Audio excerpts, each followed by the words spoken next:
Boa tarde a todos, é um prazer muito grande estar aqui hoje com vocês. Agradeço a comissão científica da 18º Encontro de Endocrinologia Feminina para indicação do meu nome para moderar 3 colegas muito queridos, né?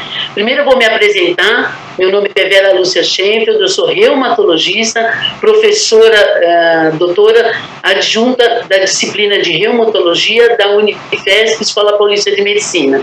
E também sou membro da atual direção da Abraço, junto com o Dr. Francisco José.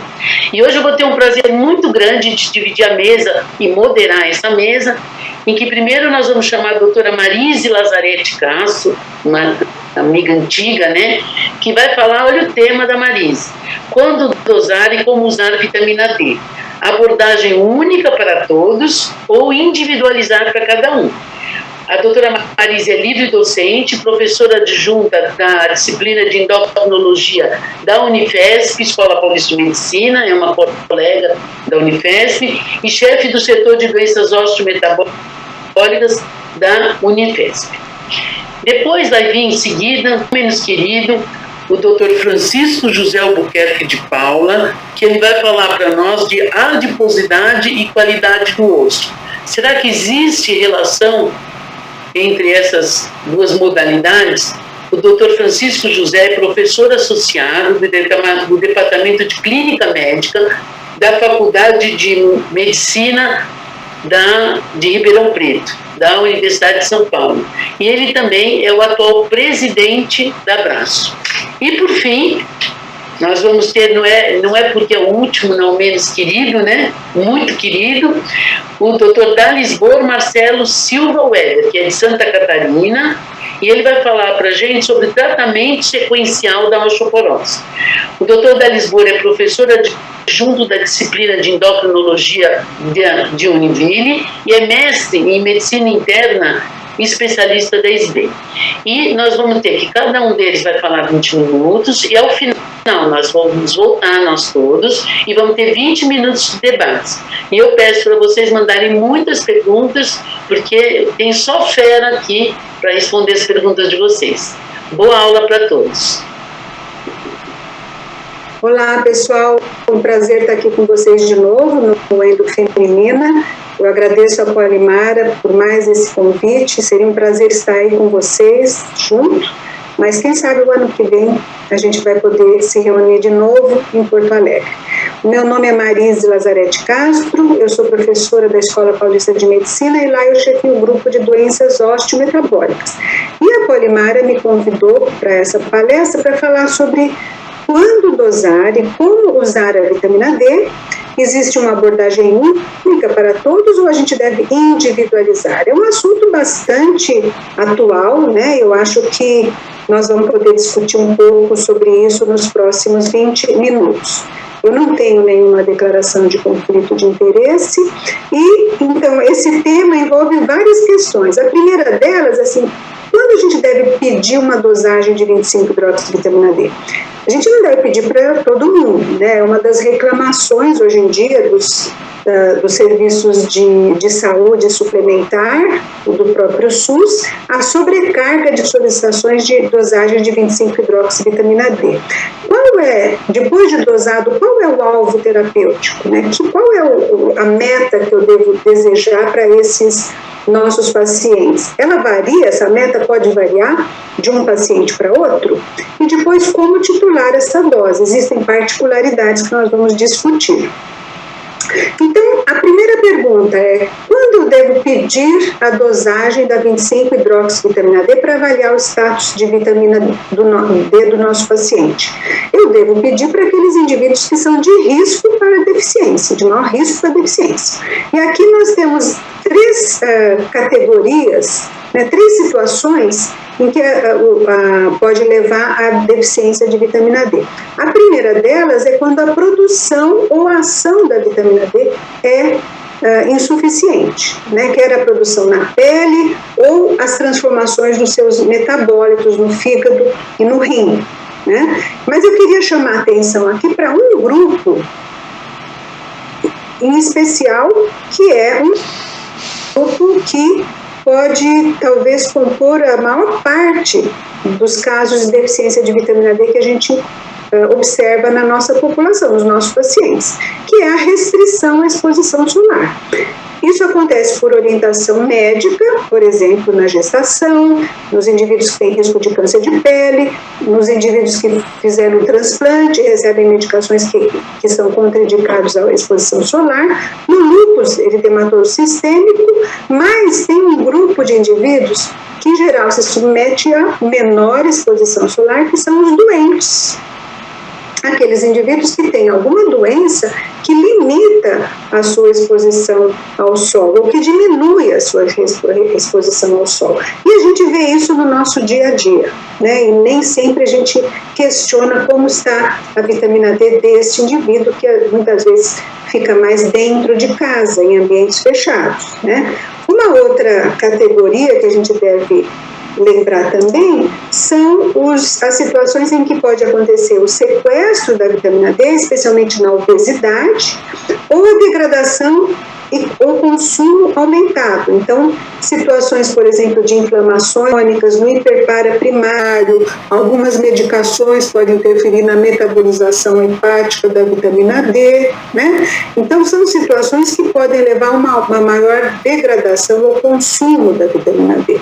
E, para finalizar, as questões em que existe uma deficiência na absorção intestinal da própria vitamina D. Então, alguns medicamentos que impedem a absorção de gordura, como o Orlistat, né, um medicamento que a gente tem usado ainda bastante na clínica, colestiramina, a nossa cirurgia bariátrica, né? O Brasil é um dos campeões aí em cirurgia bariátrica, e nós temos que saber que a deficiência de vitamina D, em geral, acompanha a cirurgia bariátrica em outras situações de má absorção intestinal. Então, nessas situações, seria conveniente dosar a 25-hidroxivitamina D desses indivíduos para eu ter uma ideia de como é que está o status e talvez corrigir. Agora, dosando a vitamina D, qual é a meta que eu almejo para o meu paciente? Quando eu vou dizer, a vitamina D está boa, não, a vitamina D está baixa. Então, existe uma grande discussão a respeito de qual é o limite que eu devo considerar como normal para a vitamina D. E essa discussão foi até mais intensificada lá em 2011, quando tiveram duas publicações muito importantes sobre esse assunto. A primeira foi do Institute of Medicine, que regulou as necessidades nutricionais da população geral americana. Então, é um órgão do Ministério lá da Saúde deles, que regulamenta as questões nutricionais, os padrões dietéticos, né, os limites de normalidade dos nutrientes. E nessa publicação, eles aumentam em 3 vezes as recomendações de consumo da vitamina D. Era 200 unidades por dia, foi passado para 600 unidades ao dia. E o limite de normalidade para a população americana, eles consideram como 20 nanogramas por ml. Quer dizer, abaixo de 20 nanogramas por ml, o Institute of Medicine definiu como deficiência de vitamina D. E na mesma ocasião, a Endocrine Society, Sociedade Americana de Endocrinologia, também publicou o seu consenso, em que aí ele criou um outro conceito, né? Ele definiu essa reunião de experts da Endocrine Society, definiu como deficiência realmente concentrações abaixo de 20 nanogramas por ml, mas criou o conceito de insuficiência de vitamina D quando seriam então as concentrações abaixo de 30 nanogramas por ml.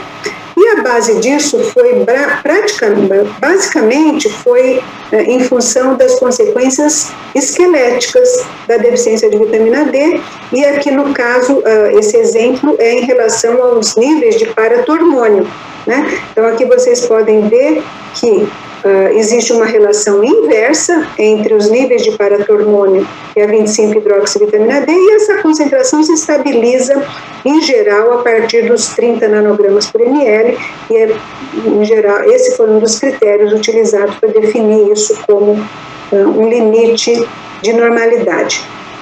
E aqui eu queria então chamar a atenção sobre um outro aspecto muito importante, relevante para todos nós, né, clínicos e ginecologistas, que é a prevalência de deficiência de vitamina D, aqui segundo o critério do Institute of Medicine, né, para a população geral,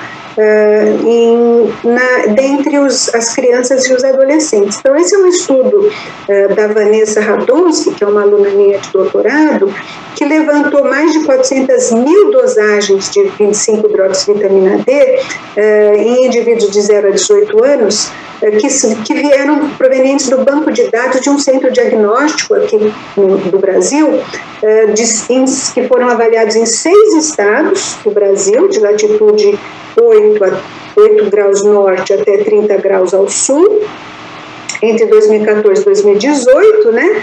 Lembrando que a recomendação da Sociedade de Pediatria se limita a suplementar com vitamina D crianças até 2 anos de idade, né? E o que foi que nós observamos nesse grande grupo aqui, nesse grande banco de dados? Que os indivíduos com mais de entre 11 e 18 anos tinham um percentual muito grande, uma prevalência muito grande de deficiência de vitamina D, com concentrações abaixo de 20 nanogramas por ml. Então, 18% desses indivíduos, dessas dosagens, eram categorizadas como deficientes. Essa deficiência é maior, obviamente, durante os meses de inverno e especialmente nos estados do sul do país. Então, São Paulo, Paraná e Rio Grande do Sul é onde tinha aí a maior prevalência, muito embora, se vocês olharem, 9% dos adolescentes lá de Pernambuco tinham também valores considerados deficientes de vitamina D. Então, aqui é um grupo que está chamando a atenção não só no Brasil, mas no mundo. No Brasil, isso surpreende ainda mais, que é um país tropical ensolarado, onde a exposição solar devia ser mais frequente, mas acho que as mudanças de hábito realmente fazem com que os adolescentes se exponham menos ao sol e, portanto, seja aí uma população que está se transformando numa população de risco para deficiência de vitamina D. As doses recomendadas vão já variar de acordo com as faixas etárias e vão, obviamente, variar de acordo com a meta que a gente pretende. Então, se vocês olharem aqui nessa tabela, vocês vão ver que, segundo o Institute of Medicine, ele recomenda as doses diárias entre 400 a 800 unidades por dia, 400 para crianças até 1 ano, 600 para indivíduos entre 1 ano até 70 anos, a mesma dose, e para indivíduos com mais de 70 anos, ele recomenda a dose de 800 unidades ao dia.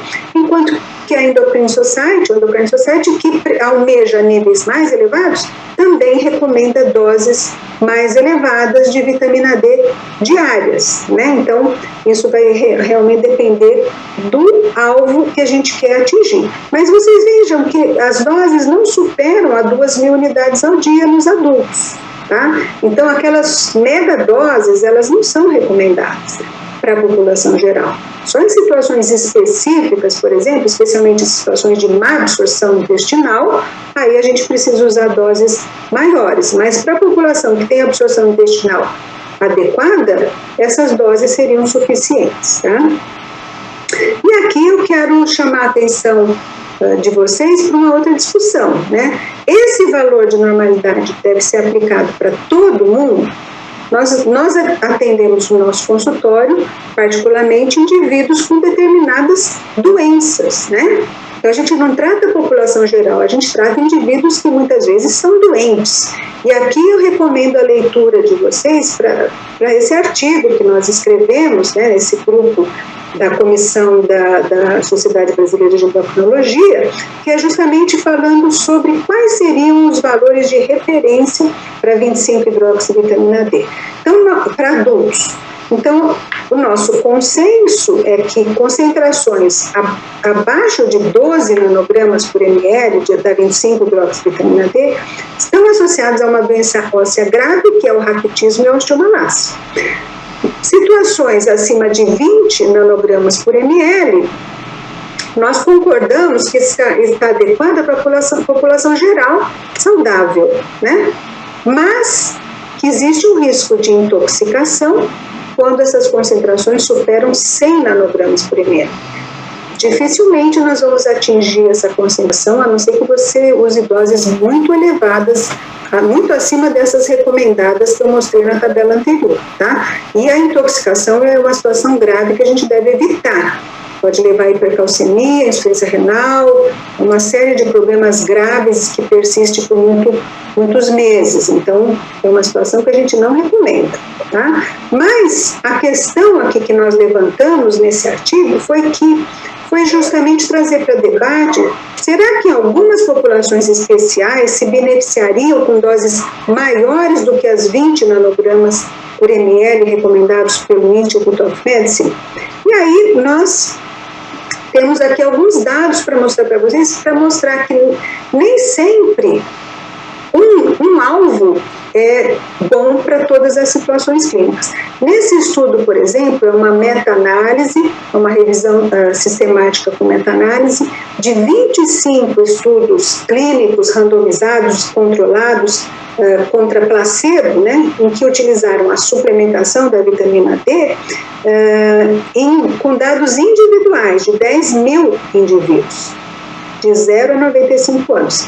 E o desfecho eram infecções respiratórias agudas. E esse assunto está muito atual, né, porque a COVID é uma infecção respiratória aguda, né? E o que foi que eles viram? Eles viram que a suplementação de vitamina D reduziu o risco de infecções respiratórias em 12% no estudo geral, mas que o maior efeito protetor foi observado em concentrações mais baixas de vitamina D, aquelas que tinham no início do estudo concentrações abaixo de 10 nanogramas por ml e que receberam doses diárias ou semanais de vitamina D. Neste grupo, gente, a redução do risco relativo em comparação com o placebo foi de 70% de infecções respiratórias agudas. Então, realmente, muito relevante. A gente sabe que as deficiências graves de vitamina D, nas deficiências graves de vitamina D, as infecções respiratórias são mais prevalentes mesmo. Então, aqui mostrando que a resposta não é igual para qualquer nível. Quanto mais deficiente, maior o benefício da suplementação. E nesse estudo mostrou também que essas doses em bolos não foram protetoras, tá? Isso vai se repetir em outros momentos também. Em relação aos idosos, né? Aos idosos também, justamente essa questão da dose em bolos tem sido questionada. Porque seria muito conveniente, né? Você pega um idoso, que muitas vezes tem cuidadores, ou mora numa instituição aí para idosos, a dose mensal ou trimestral da vitamina D seria muito conveniente, né? Facilitaria a suplementação. Mas o que foi concluído em relação a esse assunto? Doses mais altas aumentam mais rapidamente os níveis da 25-hidroxivitamina D, mas doses correspondentes diárias, semanais ou mensais de vitamina D atingem as mesmas concentrações após 3 a 4 meses, tá? Só que existem alguns autores que relataram que essas doses em bolos mensais ou trimestrais estariam relacionadas com um aumento no risco de quedas e de fraturas, né? Então, por esse motivo, para idosos tem sido recomendado o uso de doses diárias ou semanais, tá? Entretanto, o estudo VIDA, que é um estudo grande neozelandês, que usava 100 mil unidades de vitamina D por mês, não observou aumento de fraturas ou quedas. Mas, por via das dúvidas, a gente recomenda, então, que as doses sejam diárias ou semanais. E tem esse trabalho que sugere que pode haver uma associação em U entre as concentrações de vitamina D e o risco de queda. Então, esse trabalho foi um ensaio clínico prospectivo randomizado de 1 ano contra placebo, que usou diferentes doses de vitamina D, tá? e que só selecionou indivíduos que eram deficientes para a vitamina D. E o que foi que eles observaram em relação a quedas? Frequência de quedas. Eles observaram que concentrações abaixo de 800 ou acima de 4.000 unidades por dia não teve efeito sobre a queda, né? Não foi diferente do placebo, mas que a taxa de queda foi menor nas doses entre 1.600 a 3.200 unidades dia, quando os níveis de vitamina D estavam entre 32 e 41 nanogramas por ml, como vocês veem aqui. Então, aqui a dose da vitamina D, mostrando a curva em U, e aqui a concentração plasmática de vitamina D, mostrando também esse comportamento em U. Quer dizer, doses muito baixas, assim como doses muito altas, podem estar associadas com aumento na frequência de quedas desses indivíduos. E esse outro estudo, é um estudo que foi muito comentado, o maior mega trial que foi conduzido em relação à vitamina D, a suplementação com vitamina D lá nos Estados Unidos, que recrutou mais de 25.000 indivíduos que foram randomizados. Um grupo tomou vitamina D, outro grupo tomou placebo, né? E eles associaram ômega 3 também, né? Categorizaram aí o grupo, dividiram o grupo em 4. Eles receberam 2.000 unidades de vitamina D ou placebo, sendo que o placebo era permitido receber até 800 unidades por dia, tá? O estudo durou, em geral, em média, 5 anos, né? E foi mais ou menos assim alocado, terminando com mais de 12.000 indivíduos em cada braço, recebendo placebo ou vitamina D. E o que foi que o objetivo, o desfecho mais importante desse estudo era ver a prevenção de câncer e de doença cardiovascular. Tá? O que é importante salientar aqui é que já no momento basal, esses indivíduos já tinham uma vitamina D boa, né? Já tinham lá na base mais ou menos em média 30 nanogramas por ml de 25-hidroxivitamina D. Tá? A maioria deles era suficiente em vitamina D. De qualquer forma, o estudo foi conduzido, né? O grupo que recebeu vitamina D aumentou para 40 nanogramas por ml e o placebo não mudou. Em termos de resultado do desfecho em relação ao câncer, não houve nenhuma diferença entre o braço que recebeu a vitamina D e o braço que recebeu o placebo, sabendo que o placebo poderia até receber 800 unidades por dia. Entretanto, eles fizeram uma análise pós-hoc. Eles foram ver a mortalidade por câncer. A incidência não se mostrou diferente, mas a mortalidade por câncer, quando excluíram os casos que apareceram no primeiro ano do estudo, que provavelmente eram casos que já existiam antes da inclusão dos indivíduos, eles observaram que aí sim foi possível observar uma redução significativa na mortalidade por câncer naqueles indivíduos que receberam a vitamina D. E análises de subgrupo sugeriu ainda que o índice de massa corpórea poderia ter modificado o efeito do tratamento da vitamina D no câncer, né, com a redução na incidência, poderiam estar reduzindo a incidência. Depois, meta-análises foram feitas em relação à suplementação e o efeito sobre o câncer, tanto incidência como mortalidade, e os resultados foram muito parecidos com esse que o estudo Vital demonstrou. Então, a incidência do câncer não foi significativa, não houve modificação com a suplementação da vitamina D, mas a mortalidade por câncer sim. Tá? Isso é um dado interessante e consistente. Depois dessa meta-análise, outra meta-análise foi realizada e observou o mesmo resultado. E aqui é interessante, olha, mais uma vez, a dose diária versus bolos mostrou que esse efeito sobre a mortalidade foi só relevante nos indivíduos que usavam a dose diária, não na dose em bolos, e Em relação ao nível plasmático, olha, quando eles fizeram a divisão aqui, em relação a quem atingiu mais do que 40 nanogramas por ml, comparando com quem tinha menos do que 40 nanogramas por ml de 25-hidroxivitamina D, o que eles observaram que a mortalidade foi menor naqueles que tinham níveis plasmáticos acima de 40 nanogramas por ml. Então, mostrando que talvez para o desfecho, mortalidade em câncer, o nível plasmático de vitamina D tenha que ser maior. E aí, nós naquele artigo das recomendações da SBEM, nós elencamos lá, baseado no levantamento da literatura, quais seriam as situações em que talvez a concentração acima de 30 nanogramas por ml pudesse beneficiar esses indivíduos. Então, sem dúvida, nos idosos, nas gestantes, tem dados que mostram que 30 nanogramas pode ser melhor do que 20 ou do que menos do que 30, e ainda algumas condições clínicas, por exemplo, nas osteoporoses, naqueles indivíduos que têm fratura por fragilidade, nas doenças osteometabólicas, no hiperpara, na osteogênese imperfeita, no raquitismo, né? No hiperpara secundário também.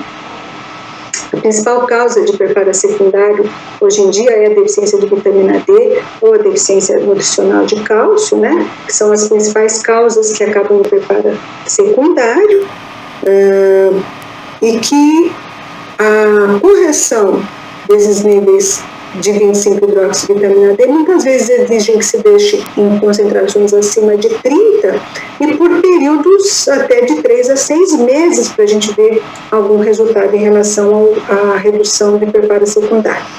Na sarcopenia, na doença renal crônica, na má absorção intestinal, que é alguém que está sendo sempre esfoliado, no diabetes tipo 1 e, finalmente, nos indivíduos com câncer, que aparentemente a gente pode reduzir a mortalidade, melhorar talvez a resposta ao tratamento daqueles indivíduos que já têm câncer.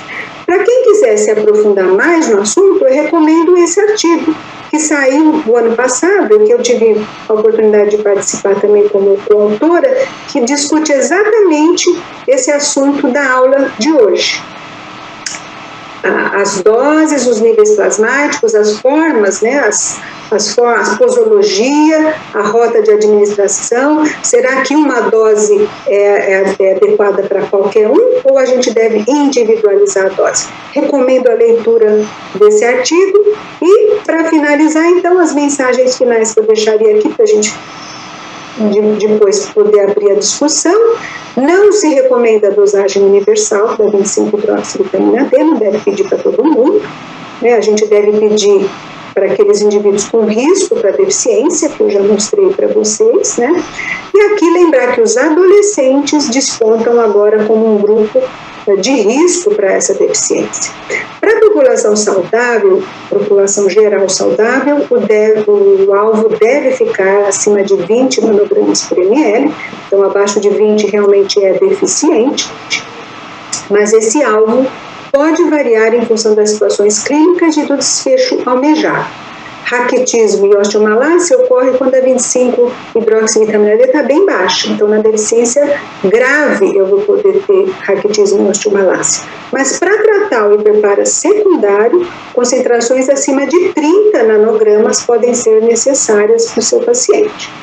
Maior benefício na prevenção de infecções respiratórias foi vista para indivíduos com deficiência grave. Mas, para aumentar a sobrevida no câncer ou prevenir quedas, os benefícios foram vistos com concentrações acima de 30 nanogramas por ml. Tá? Em face às últimas evidências, as doses em bolos não são recomendadas. E eu deixo agora, então, as perguntas para a gente fazer, os comentários, as sugestões para nossa discussão em seguida. Muito obrigada pela atenção.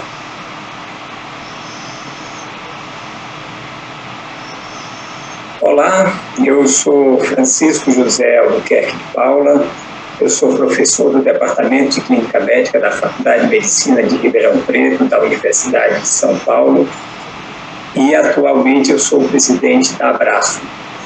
Eu gostaria inicialmente de agradecer à comissão científica, em particular a professora Polimara Spritzer, pelo convite para participar do Endo Feminina deste ano. E, em particular, é um prazer estar compartilhando essa mesa com ilustres amigos, a professora Marise Lazarete, a professora Vera e o professor da Lisboa. E também por ter sido convidado para falar de um tema tão importante e tão desafiador, que é a adiposidade e qualidade óssea, se há relação entre esses dois parâmetros. Essa é a nossa agenda. Eu vou falar do tecido adiposo e sua heterogeneidade, qualidade óssea, massa óssea e qualidade óssea versus tecido adiposo, e esse tecido especial, tecido adiposo, que é o tecido adiposo da medula óssea e sua relação com qualidade óssea. Quando a gente fala de adiposidade, é sempre importante a gente comentar que o tecido adiposo certamente é o tecido com maior capacidade de expansão do nosso organismo. Sempre que a gente é desafiado com o consumo aumentado de nutrientes, o consumo de energia é maior do que o gasto, nós temos uma grande capacidade de armazenar energia. E esse armazenamento se dá no tecido adiposo. O grande problema é que esse tecido adiposo ele é altamente heterogêneo, tem uma extensa plasticidade funcional que a gente está conhecendo agora, aprimorando o nosso conhecimento, mas certamente o que a gente conhece hoje, a gente sabe que o tecido adiposo é bastante heterogêneo, que o subcutâneo é diferente do visceral, os dois são diferentes do tecido adiposo marrom. E mais, na medida em que a gente aumenta o acúmulo de gordura, o padrão secretório desses nichos varia. No indivíduo com menor tecido, menor volume de tecido adiposo, ele tem um padrão secretório, em geral, anti-inflamatório, sensibilizador à insulina, e quando a gente ganha peso, que expande o tecido adiposo, ele passa a apresentar um perfil secretório que leva à inflamação, resistência à insulina, por consequência, doença como a síndrome metabólica e predisposição à doença cardiovascular. E do ponto de vista osteomineral, é isso que a gente vai discutir, como que é interessante a relação entre tecido adiposo e tecido ósseo. E é interessante também a gente mencionar que o tecido ósseo tem um tecido adiposo para dizer que é seu, o tecido adiposo da medula óssea, e que, assim como os outros, também tem suas peculiaridades e se diferencia bastante. O tecido adiposo da medula óssea tem uma relação peculiar com o estado nutricional e com o esqueleto, que é bastante diferente dos outros nichos de tecido adiposo. Aqui a gente mostrando que é muito bem conhecido que na medida em que o ser humano ganha peso, que aumenta o seu índice de massa corporal e principalmente aumenta a sua quantidade de tecido adiposo, ele apresenta uma predisposição natural para ter diabetes mellitus. Então existe uma associação positiva entre ganho de peso e diabetes mellitus. Por outro lado, a relação com massa óssea é positiva. Quanto mais tecido adiposo o ser humano tem, maior é a tendência de aumentar a massa óssea. Isso fez com que, por muitos anos, se achasse que o tecido adiposo tem efeito protetor sobre fratura.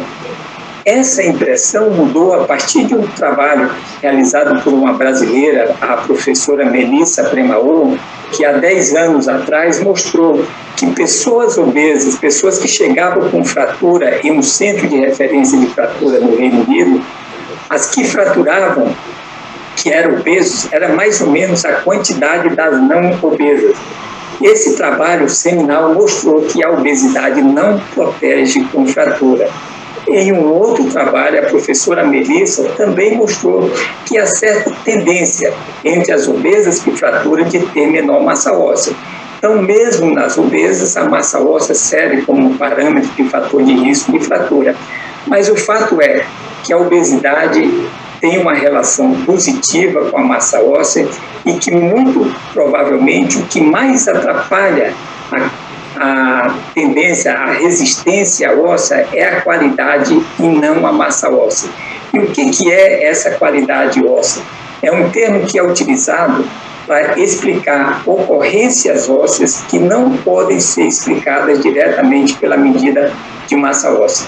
E aí é importante a gente salientar, né, que a fratura acontece em um amplo espectro de variação de densidade mineral óssea e que cerca de metade das fraturas que acontecem, os indivíduos não têm uma massa óssea compatível com osteoporose densitométrica.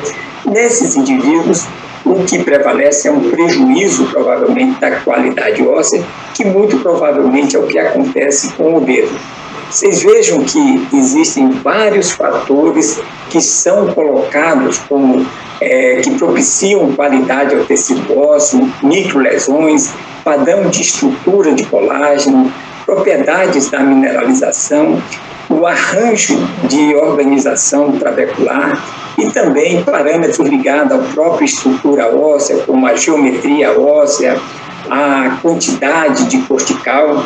E, infelizmente, a gente não tem muitas maneiras de medir essa qualidade óssea. Agora a gente já conta com alguns exames, mas alguns, por exemplo, da histomorfometria óssea, é uma técnica invasiva que requer biópsia óssea. O HRPQCT, que é uma tomografia computadorizada de alta resolução, é um equipamento disponível apenas em centros de pesquisa, não está na prática clínica diária, assim como a microressonância. O TBS, Trabecular Bone Score, ou Score de osso trabecular, já está mais disponível e eu espero que a gente venha a utilizar mais dessa ferramenta que pode ser acoplada aos aparelhos de densitometria óssea. E a gente vai falar aqui da adiposidade da medula óssea, que é possível a gente medir em vivo, mas com um tipo de exame mais caro ligado à ressonância magnética, em particular realizando medida de espectroscopia ligada à ressonância magnética. Aqui nós temos um exemplo, né, de um TBS normal, Trabecular Bone Score. Vocês vejam que quando se tem um osso normal, existe uma grande variação de cinza, mas ele reflete textura óssea, mas a amplitude dessa variação é pequena, enquanto que no osso osteoporótico existe uma menor variação nesse tom de cinza, mas a amplitude é muito grande. E esse osso tem a textura prejudicada, a qualidade óssea prejudicada e, por isso, maior fraqueza, maior tendência à fragilidade óssea. Aqui eu estou mostrando a técnica que a gente utiliza para medir tecido adiposo da medula óssea por meio da ressonância magnética. Aqui uma corrida de espectroscopia no osso da coluna vertebral, coluna lombar, e mostrando que é possível a gente medir a quantidade de gordura e não só a quantidade, mas o tipo de lipídio, ou seja, a qualidade. Esse pico é de lipídios saturados, enquanto esse aqui é de lipídios insaturados. Então, por esse meio, a gente mede a quantidade de gordura e consegue ver também se o tipo de lipídio é predominantemente saturado ou insaturado. E também vocês sabem que a ressonância magnética é o padrão ouro para medir tecido adiposo subcutâneo, visceral e mesmo a quantidade de lipídios dentro do fígado. E é isso que a gente vai conversar aqui. Esse é um trabalho que a gente publicou recentemente, mostrando que a relação entre parâmetros de resistência à insulina se associa negativamente com a qualidade óssea, mas não com a quantidade óssea, que é o tema da nossa conversa aqui.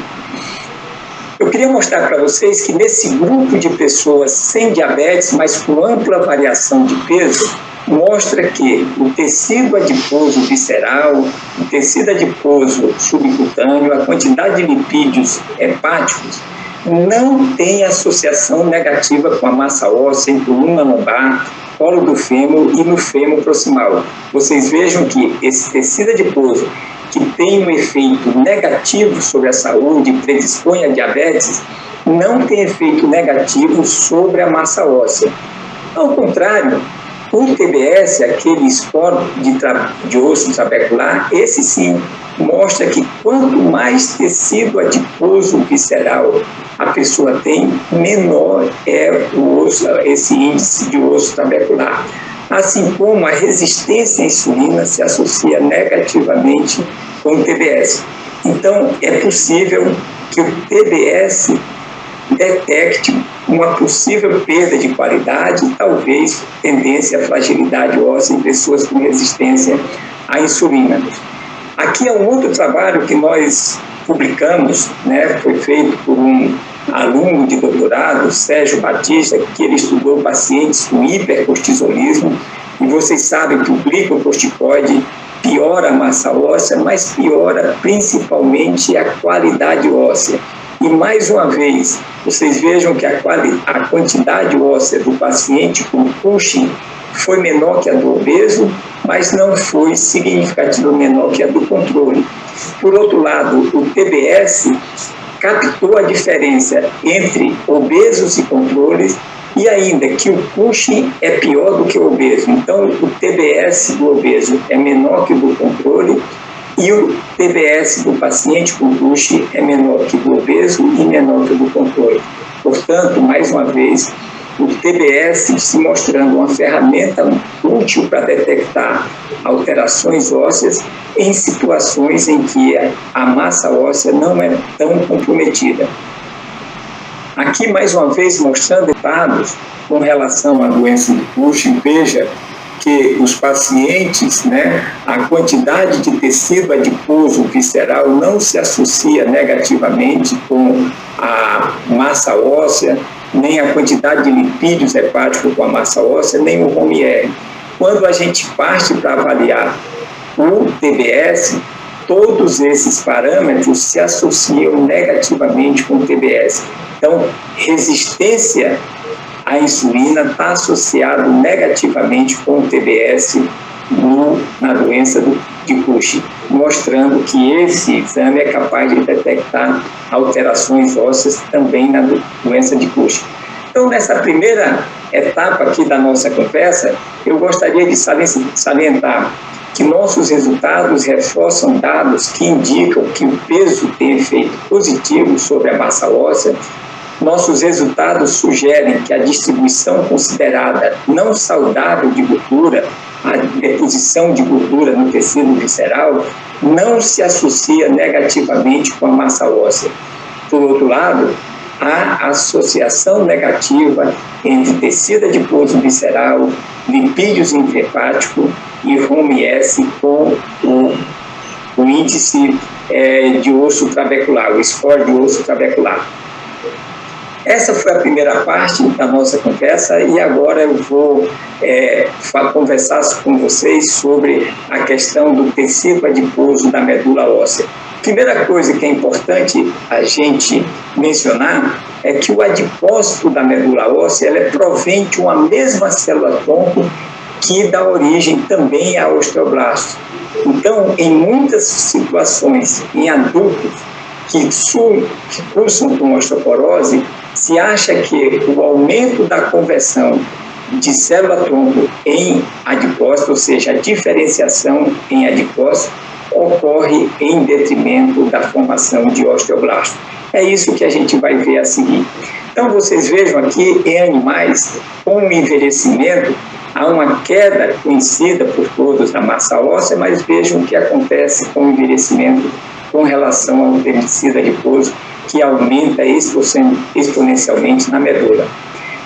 Aqui do lado tem esse aspecto do envelhecimento, diminuindo a massa óssea, e quando o animal é desafiado, é colocado, é exposto à rosiglitazona, essa perda de massa óssea aumenta mais ainda com o envelhecimento, acelera o processo de perda de massa óssea com o envelhecimento.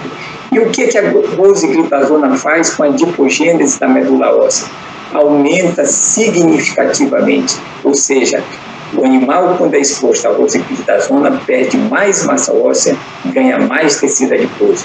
Isso, quando se conta a quantidade de adipócitos na medula, está mais aumentado no idoso e mais aumentado ainda nos animais que foram tratados com rosiglitazona. E isso acontece, uma justificativa aqui, há um aumento da expressão do PPAR-gama, que é um gene que é relacionado à adipogênese. Portanto, com o envelhecimento, há aumento da adipogênese da medula e perda de massa óssea, e provavelmente esse aumento do tecido adiposo da medula óssea está relacionado à perda de massa óssea. Lá a gente estava falando de roedores, de camundongos, e aqui nós estamos falando agora de estudos clínicos. Esse foi um estudo que nós realizamos com indivíduos não diabéticos, mas com amplo espectro de peso, até sobrepeso. E vocês vejam que a massa óssea, como é esperado, diminui com a idade, e o tecido adiposo também no ser humano aumenta com a idade, com o envelhecimento. Qual que é a relação do peso com o tecido adiposo da medula óssea em seres humanos? Vocês vejam aqui, a idade aumenta o tecido adiposo da medula óssea, mas o ganho de peso não tem uma relação com o aumento do tecido adiposo da medula óssea. Então, vocês vejam que quando a gente aumenta de peso, aumenta o tecido adiposo subcutâneo, visceral, a quantidade de lipídios no fígado, mas o tecido adiposo da medula não é muito influenciado pelo aumento de gordura. Lá não parece ser um nicho para armazenamento de gordura quando a gente é exposto a excesso de energia. Aqui, mais uma vez, mostrando, né, esse aspecto que a gente já tinha falado lá nos animais, que quando o aumento do tecido adiposo, a perda de massa óssea, aqui mostrando nesse nosso trabalho em humanos essa perda, e vocês vejam que também nesse aspecto eles são iguais. O BMET, o tecido adiposo da medula óssea, se associa negativamente com a massa óssea, mas também se associa negativamente com o TBS. E vocês vejam também, em particular, se associa de uma maneira mais forte ainda com a quantidade de lipídios saturados. Então, dentro da medula óssea nós temos tecido adiposo e o tipo de lipídio predominante dentro dessa medula parece que, quando está associado com lipídio saturado, esse tem um efeito mais deletério sobre o osso, uma associação negativa com fratura. Isso a gente vai ver mais tarde. Quando a gente fala de gordura, a gente sempre lembra do diabetes, e mais uma coisa curiosa no diabetes do tipo 2, que está tão associado à obesidade. Vocês vejam que o diabetes tipo 2 não tem relação negativa com a massa óssea. Vocês vejam que nesse estudo feito pela IANA e publicado em 2018, o diabetes teve uma massa óssea que foi até discretamente superior à dos obesos em todos os sítios. E o que acontece com o tecido adiposo da medula óssea dos diabéticos? Não é diferente da dos obesos nem do controle. O aumento é discreto. O diabético tem mais tecido visceral do que o controle, tem mais lipídios no fígado que obesos e do que controles, e tem mais tecido, e tem mais lipídios, e tem mais tecido adiposo, mas não tem mais tecido adiposo da medula óssea. Portanto, não há aumento de tecido adiposo da medula óssea, mas a massa óssea preservada é aumentada, que está relacionado muito com aquilo que a gente falou, que quando existe tecido adiposo aumentado na medula óssea, há diminuição da massa óssea. No diabetes não há diminuição, não há aumento do tecido adiposo da medula óssea. Vocês vejam aqui que nesses pacientes, incluindo diabéticos e obesos, há uma relação positiva entre a tecido adiposo visceral e quantidade de lipídios no fígado, mas vocês vejam que não tem relação positiva entre tecido adiposo visceral e quantidade de tecido adiposo na medula. Mais uma vez mostrando que a medula óssea não é local de deposição de gordura quando a gente tem obesidade, nem tem relação com resistência à insulina.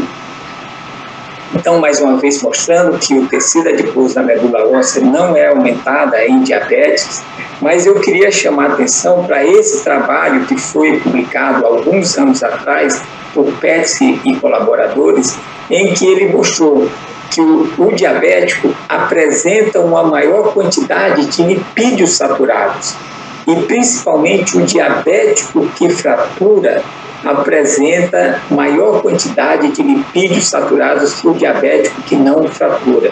Então é possível que não o aumento do tecido adiposo, mas a qualidade do tecido adiposo seja um parâmetro de qualidade óssea que talvez confira maior suscetibilidade à fratura no diabético. Esse é um dado que precisa maior robustez, precisa ser confirmado na literatura. Finalmente, eu queria terminar mostrando a peculiaridade, reforçando a peculiaridade desse tecido adiposo da medula óssea, mostrando aqui para vocês o que acontece com mulheres na anorexia nervosa, que são mulheres desnutridas. Vocês vejam nesse estudo aqui, publicado há alguns anos por Bredella e colaboradores, que essas mulheres jovens com anorexia, com baixo índice de peso corporal, com 17,6, comparado com o controle com quase 22, essas mulheres apresentavam uma relação, vocês vejam de novo, negativa entre quantidade de gordura na medula e massa óssea. Então, quanto maior a quantidade de gordura na medula, menor a massa óssea.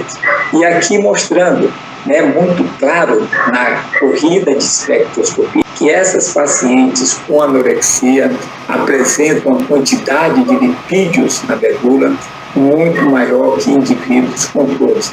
Então, a gente falou aqui que pessoas com peso normal até sobrepeso não têm aumento de tecido adiposo da medula, diabéticos que têm o tipo 2, que têm o peso acima do normal, não têm aumento de tecido adiposo da medula, mas mulheres anoréxicas que têm perda de massa óssea, essa sim, ao contrário do que acontece com o tecido adiposo branco, que diminui na anorexia nervosa, o tecido adiposo da medula aumenta e está relacionado com a perda de massa óssea. Portanto, vocês vejam que o tecido adiposo da medula óssea tem uma peculiaridade de relação que é diferente com o tecido adiposo em relação ao estado nutricional. O tecido adiposo da medula óssea tem uma tendência natural de expansão a partir do nascimento, e isso independe do estado nutricional. Para terminar, existe uma complexa inter-relação entre os tecidos mesenquimais, cujo alcance ainda está por ser melhor conhecido. A obesidade se associa positivamente com a massa óssea, não obstante, existe prejuízo da resistência óssea, não detectada pela densitometria, a qual é pelo menos parcialmente capturada pelo TBS. Parâmetros de resistência óssea não se associam negativamente com a massa óssea. O tecido adiposo da medula óssea tem tendência inata de expansão após o nascimento, a qual independe do estado nutricional. Em geral, se associa negativa à massa óssea e a qualidade de lipídios pode ter papel na resistência óssea. Eu queria convidar todos vocês para participar do nosso 10º Brador, que acontecerá no Rio de Janeiro, de 19 a 22 de outubro. Vai ser uma grande fórum de debate sobre os aspectos mais importantes da atualidade, sobre osteoporose e metabolismo ósseo em geral. E, no fim, gostaria de agradecer a todos que colaboram nesses trabalhos que a gente tem realizado em Ribeirão Preto, em particular os alunos de pós-graduação, a pós-doutoranda Ana de Araújo, e também as agências de fomento, FAPESP e CNPq, bem como a instituição Faculdade de Medicina de Ribeirão Preto e Universidade de São Paulo. Muito obrigado.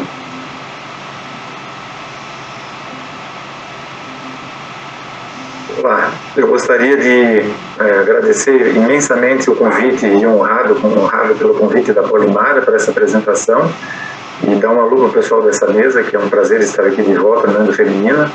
Quem sabe outra hora a gente consegue estar pessoalmente ao vivo e a cores, né, Polimara? Mas o tema que me foi sugerido é falar sobre o tratamento sequencial da osteoporose, que acho que é uma coisa bem atual, os meus conflitos de interesse. E a gente vai começar colocando para vocês a respeito das opções de tratamento bem conhecidas, né?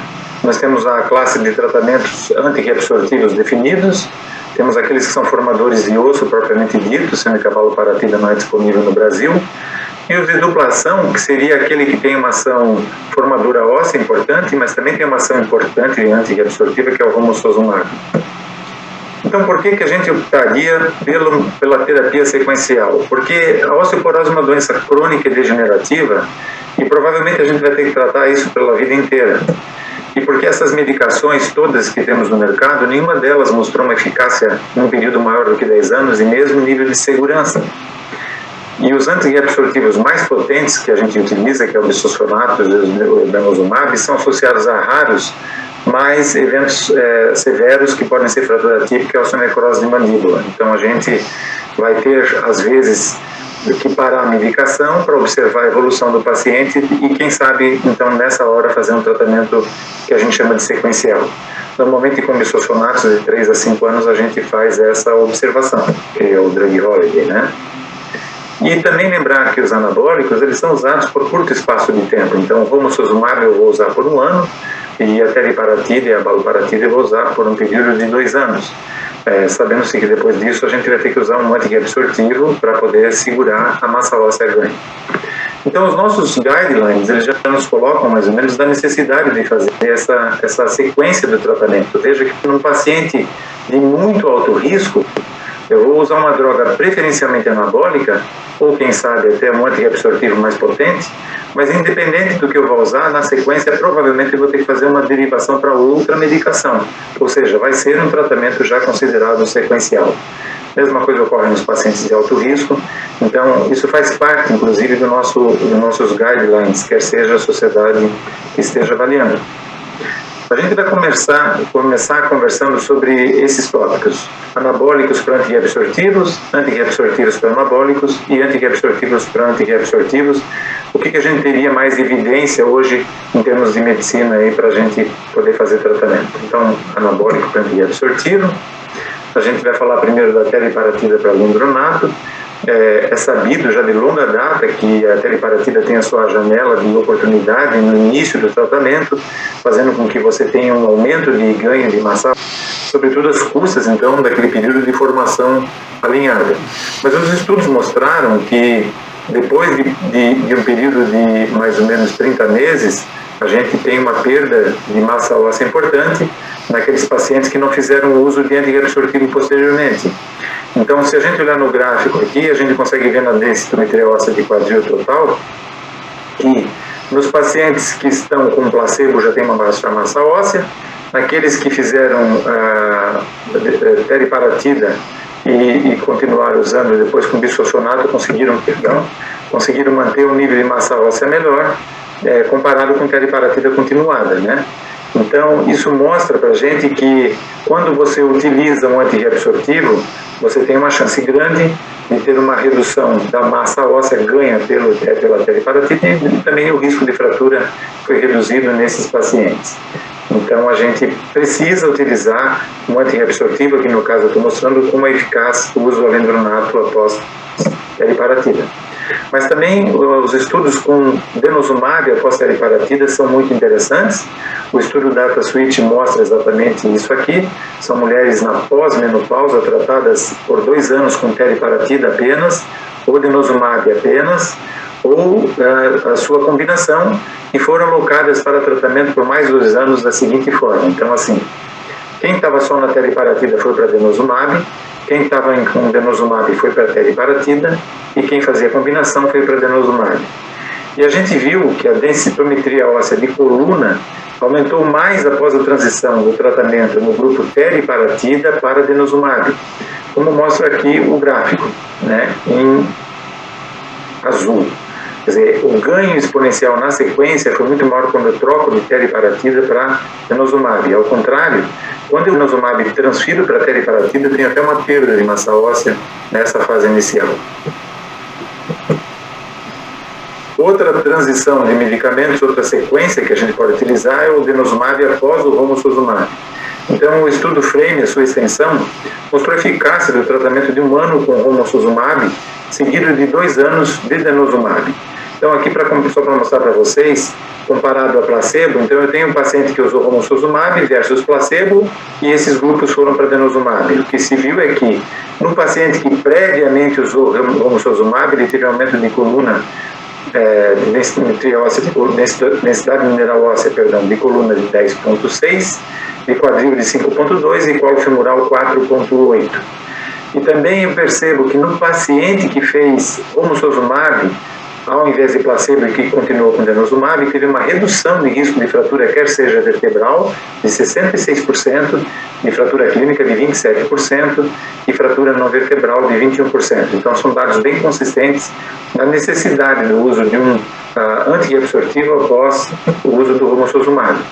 Então, se a gente observar só o romosozumab versus placebo, a gente vê que há uma queda importante do risco de novas fraturas vertebrais. E aqui, no achurado mais escuro, mostra aquele paciente que era placebo versus continuidade com denosumab, em comparação com o paciente que usou romosozumab e depois denosumab. Então, a gente vê que em 24 e 36 meses, essa ação foi duradoura da transição do romosozumab para denosumab. Então, comprovadamente, é uma troca, uma sequência de tratamento que é interessante de ser feita. A extensão do estudo ART mostrou que a gente, usando o romosozumab, passou para usar alendronato. Então, foi 1 ano de romosozumab versus 1 ano de alendronato, seguidos por 36 meses de alendronato. E o que se observou nessas mulheres pós-menopausadas é que a transição para alendronato após o romosozumab manteve o ganho da densidade mineral óssea em todos os sítios, sem, portanto, aumentos adicionais. Então, aquilo que se ganhou foi mantido. E durante um período total de 24 meses, o tratamento com romosozumab seguido de alendronato, ele resultou sim numa maior redução de risco de fratura, quer seja vertebral, de fratura clínica, não vertebral e de fratura de quadril, comparado com o uso do alendronato isoladamente. Mostrando então que essa transição do uso de um anabólico como o romosozumab para o alendronato foi mais interessante que o uso apenas do alendronato. Aqui a gente pode observar as fraturas clínicas, as primeiras fraturas clínicas que ocorrem usando apenas romosozumab, que já abre uma diferença na curva em relação ao alendronato, mas que isso se mantém mais intenso à medida que eu associo o alendronato após o romosozumab, se eu comparar só o uso do alendronato, e da mesma forma, fraturas não vertebrais, a primeira fratura não vertebral, a gente percebe a mesma abertura de curva naquele paciente que usou o romosozumab e que manteve com o alendronato, comparativamente ao alendronato versus alendronato. Tá? Agora a gente vai falar um pouquinho do antireabsortivo para anabólico, que é outra possibilidade. Aqui, a maior parte dos estudos são feitos usando os bisfosfonatos para teriparatida, alguns muito poucos usando raloxifeno ou denosumab para teriparatida. O que a gente observa em relação à densitometria óssea, ou a densidade mineral óssea de coluna lombar, é que foi observado um aumento em todos os estudos, com esse ganho variando de 4,1 a 10,2% nesse aumento, após 12 a 24 meses de teriparatida, pós o uso de um bisfosfonato. Uma diminuição transitória nessa massa óssea foi observada quando foi feito o uso do denosumab e depois teriparatida. A gente tem que lembrar que o denosumab, no primeiro ano pós seu uso e interrupção, há uma perda de massa óssea importante, ou quase total, daquilo que foi ganho enquanto se tratava. E isso se mostra presente quando eu faço essa transição para teriparatida, que ao final vai ser recuperado, em parte. Mas a gente tem que pensar quando for usar esse tipo de transição, porque há uma perda de massa óssea e um risco de fratura naquele período. O aumento da DMO de coluna lombar é maior após a mudança para a teriparatida do que a continuação do mesmo antireabsortivo. Ou seja, se eu estou usando o alendronato e continuo num paciente muito grave, eu ganho menos massa óssea do que se eu trocar para a teriparatida, apesar de saber que o efeito é um pouco menor. e que a DMO de coluna lombar ela é muito maior após o raloxifeno, que é um absortivo um pouco mais fraco, digamos assim, do que o alendronato. Então, o ganho com teriparatida após o raloxifeno foi bastante interessante. Isso, quando comparado somente entre os bisfosfonatos, a gente vê que após o etidronato foi um resultado melhor do que com o risodronato, que por sua vez foi melhor do que com alendronato. Se a gente olhar esse estudo EUFORCE, que foi feito com a teriparatida, quer seja nos pacientes virgens de tratamento de qualquer medicação, ou aqueles pré-tratados com antirreabsortivos, ou aqueles que tiveram má resposta ao tratamento antirreabsortivo, aqui o último gráfico é o total, no período de 24 meses, a gente vê que, independente da situação, eu vou ter um ganho de densidade mineral óssea ao final de 24 meses, que é um ganho progressivo, com teriparatida. Mas sempre o efeito melhor da teriparatida é quando eu trato com o paciente virgem de tratamento. Sempre colocando que por isso a gente coloca como ideal, principalmente no paciente grave, que seja utilizado primeiro o teriparatida, o anabólico, depois o antirreabsortivo. Quando a gente analisa a mesma coisa em relação à densitometria óssea de quadril e colo de fêmur, a gente vê que há uma certa redução abaixo da linha de base no período de 6 a 12 meses, após a mudança de risodronato para risodronato, para alendronato ou denosumab dessas medicações para teriparatida. Embora não haja um estudo comparativo direto, essa perda pode ser mais proeminente e prolongada com o denosumab, como eu já havia colocado anteriormente, que também ocorre na coluna. Ao continuar o tratamento com teriparatida, no entanto, essa mudança da DMO é tipicamente revertida, chegando a uma magnitude interessante ao final do estudo.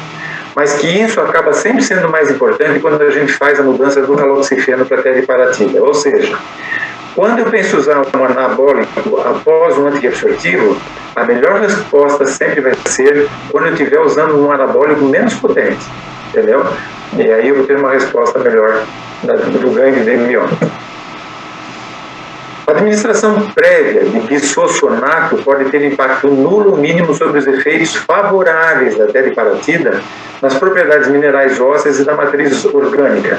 Isso independente do resultado da densidade mineral óssea, que, como eu mostrei, é pior depois, né? É melhor usar teriparatida antes. Mas, eventualmente, no uso posterior, as propriedades ósseas são mantidas da teriparatida. E no estudo comparativo direto até o momento, a força estimada do quadril aumentou quando eu troquei alendronato para romosozumab, enquanto que diminuiu em 6 meses quando mudou para teriparatida. Então, também há diferença entre usar um bisfosfonato para outro anabólico, como no caso teriparatida e romosozumab. Então, se eu olhar a densidade mineral aqui em azul, romosozumab, pós-alendronato, e se eu usar teriparatida aqui em vermelho, pós-alendronato, eu vejo que o efeito de ganho de densidade mineral óssea é melhor com o romosozumab e também no ganho de avaliação da isomorfometria, quer seja de osso integral, cortical e trabecular, com o romosozumab. Então, embora a mudança para teriparatida seja uma prática comum no nosso meio, em pacientes que não responderam aos antirreabsortivos ou naqueles que completaram a duração máxima do tratamento antirreabsortivo, esta provavelmente não é uma sequência ideal, pelo menos naquele paciente de alto risco, pois pode levar à perda transitória da DMO, quer seja inclusive da força do quadril e colo femoral. Tá? A esse respeito, a mudança de bisfosfonato denosumab para teriparatida deve ser cuidadosa, sobretudo em pacientes de alto risco, por causa desse pequeno período que pode favorecer então o risco de fratura. Uma sequência mais segura, provavelmente pelo que os estudos nos mostram, é após um bisfosfonato ou após um antirreabsortivo potente como o denosumab, eu trocar para o romosozumab, ok? E a melhor resposta seria, então, se eu tiver um antirreabsortivo fraco, menos potente como o raloxifeno, a resposta seria mais interessante. E assim a gente, então, acaba usufruindo melhor das medicações da forma que elas se apresentam. E, por fim, o antirreabsortivo para antirreabsortivo. Essa é uma transição muito comum, né? Talvez seja mais comum da prática clínica, e a questão que a gente coloca é: faz sentido a gente trocar um antirreabsortivo supostamente por outro mais potente, ou que seja alinhado? Muito bem, pacientes tratados com alendronato por pelo menos 4 anos, uma única infusão do ácido isoledrônico manteve a DMO de coluna lombar pelos próximos 12 meses. Então, aquilo que foi ganho, houve uma troca e que manteve-se o ganho da massa óssea. Não houve muita diferença. Em mulheres pós-menopausadas previamente tratadas com bisfosfonatos orais, o denosumab, sim, mostrou um aumento significativo na DMO de todos os locais do esqueleto e foi mais eficaz em termos de acúmulo dessa densidade mineral óssea e supressão dos marcadores de reabsorção comparado com qualquer bisfosfonato disponível. Então parece interessante, em algum momento, quando eu tiver uma resposta duvidosa a um bisfosfonato, eu trocar para um denosumab. Em pacientes previamente tratados com bisfosfonatos, os aumentos de DMO alcançados com o denosumab foram mais modestos em comparação com pacientes virgens de tratamento tratados com denosumab. Ou seja, se eu venho desde o começo tratando com denosumab, o ganho da massa óssea é maior ao final, se comparado a um paciente que usou bisfosfonato e passou a usar denosumab, certo? Mas independente de qualquer coisa, todos os ganhos foram significativos.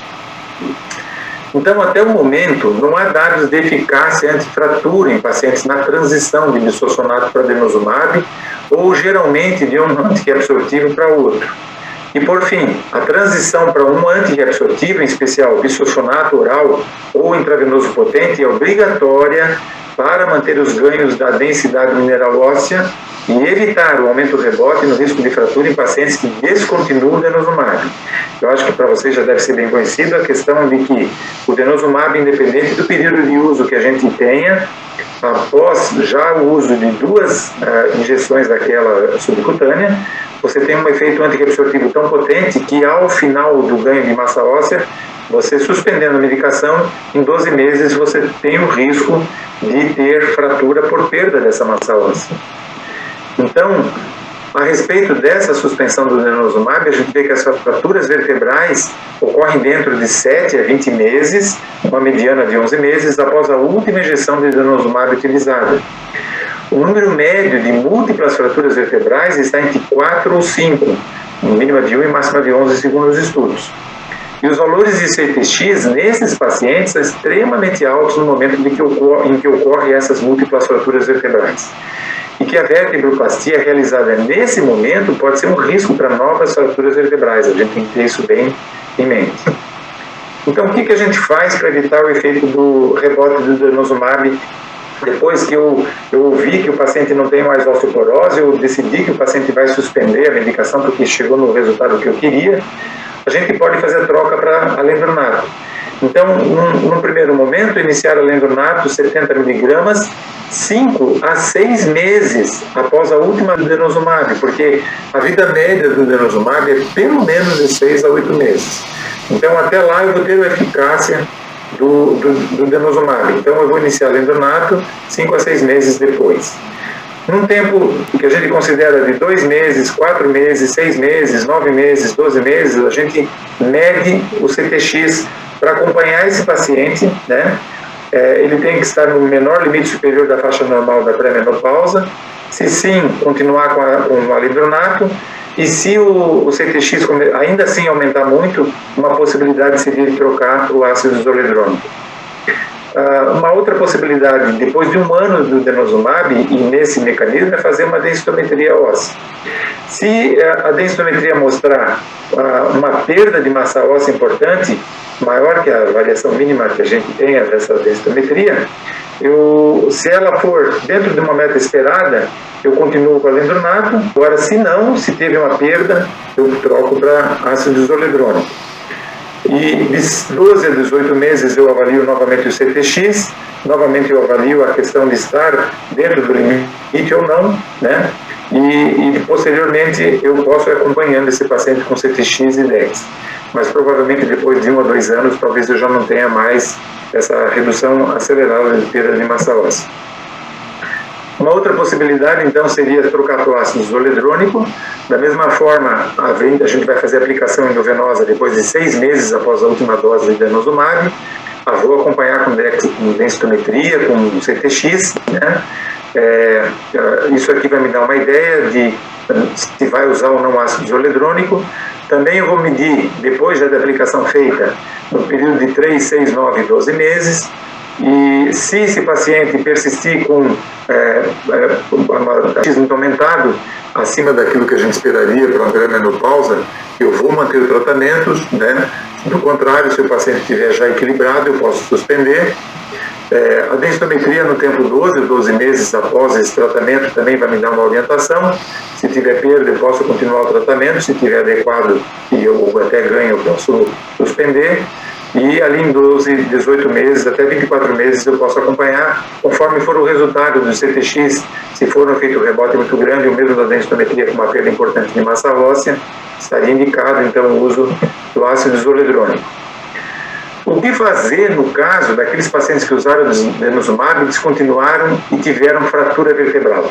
Então, como eu coloquei antes, a primeira coisa é a manipulação da coluna e vértebra, cifroplastia, são contraindicados nesses casos a princípio. A realizar uma ampla avaliação biológica, a gente tem que afastar outros casos, mas também usar o CTX sérico, né, e uma ressonância nuclear de tórax lombar. Retomar o denosumab rapidamente pode ser uma alternativa. Adicionar teriparatida cerca de uma semana depois, após verificar que o CTX está baixo, se não houver contraindicação. Então, no paciente que teve a fratura vertebral pós-denosumab, né? E na descontinuação da teriparatida, ou continuar com o denosumab por uma ou mais doses, ou dependendo do alvo da densidade mineral óssea esperada. E após a continuação do denosumab, sim, todo aquele gráfico que eu mostrei anteriormente, iniciar um bisfosfonato potente. Então, como eu havia colocado. Tá ok? Então, resumindo, por que terapia sequencial? Porque o manejo a longo prazo da osteoporose exige transição de um agente para outro, geralmente, né? Porque o início com agente osteoanabólico, ele deve ser seguido de antireabsortivo, e esse é o tratamento ideal em pacientes com osteoporose principalmente grave. O uso de um osteoanabólico, um antireabsortivo, após um antireabsortivo, leva sim a uma resposta significativa, porém mais modesta, em termos de acúmulo de densidade mineral óssea, comparado ao tratamento do paciente virgem, né, que não tenha usado absolutamente nada. E não esquecer que o denosumab administrado após um osteoanabólico ou um antireabsortivo, ele pode atingir maiores aumentos da DMO e reduções dos marcadores do que outros antireabsortivos. Obrigado, pessoal. Fico à disposição e depois vamos para as discussões, se forem pertinentes. Bom, boa tarde a todos. Aulas excelentes, né? Já muito dentro do esperado de vocês três que a gente conhece, super claras. A gente preparou umas perguntas e tem algumas perguntas no chat. Claro que sempre vitamina D é aquilo, né, Marise? É um sucesso. A vitamina D tem mais perguntas de vitamina D. Mas eu queria fazer primeiro umas perguntas assim, que a gente se preparou também para a aula de vocês. E a primeira pergunta, Marise, que eu queria te falar é que você não recomenda a dosagem de vitamina D de rotina. E aí você não é para fazer. E você vai dar 400, 600, 1000, dependendo da idade, ou você vai dar 400 ou 600 para todo mundo? Você não quer que dose. E quanto que eu vou repor? Né? Quanto repor populacionalmente? Quanto você recomenda? E se diferencia da idade. Cada idade você recomenda um X. Bom, teoricamente, você não precisaria dosar para fazer essa dose que é a dose recomendada pelas tabelas, né? Porque não tem risco nenhum. O benefício é se o paciente tiver alguma deficiência, mas o risco é praticamente nulo. A questão do custo é que acaba entrando em consideração nesse caso. A Sociedade de Pediatria, por exemplo, recomenda 400 unidades até os 2 anos de idade, então isso sem dosar, não precisa dosar. E também, né, Vera, o certo tempo em que o pediatra mandava a gente pôr a criança no sol. Hoje em dia eles falam para não pôr no sol. Então não deve tomar sol a criança.